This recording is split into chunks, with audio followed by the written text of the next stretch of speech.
એક સારી વાત અત્યારે એરપોર્ટથી અહીંયા આવતા સુધીમાં થઈ છે કે ભાઈ શહેર હવે સ્વચ્છતા માટે એનો સ્વભાવ બનાવી દીધો છે. આપણા સંસ્કાર તો હતા જ, પણ ક્યાંક ને ક્યાંક પાછું યાદ કરાવવું પડે આપણે બધાને એકબીજાને. પણ યાદ કરાયા પછી એને વળગીને આગળ વધવું. એટલે આજે વડોદરા શહેર એકદમ ચોખ્ખું લાગ્યું. પહેલા જે દાડે જોવા આવ્યા હતા એ જ વખતે અત્યારે બી એવું ને એવું ચોખ્ખું છે. ને આવું આગળ રહે એના માટે આપણે બધાએ સાથે પ્રયત્ન કરવાનો. આપણે બી એમાં સહકાર આપવાનો અહીંયા બેઠેલા બધાએ, તો આવું ને આવું રહે.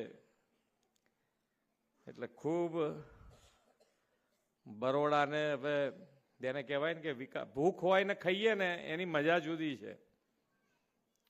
ભૂખ હોય ને ખાઈએ એની મજા જુદી છે.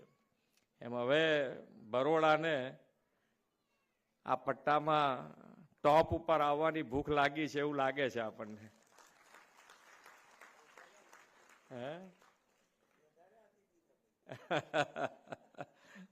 હજુ બીજા આપીશું, તમને ચિંતા નથી.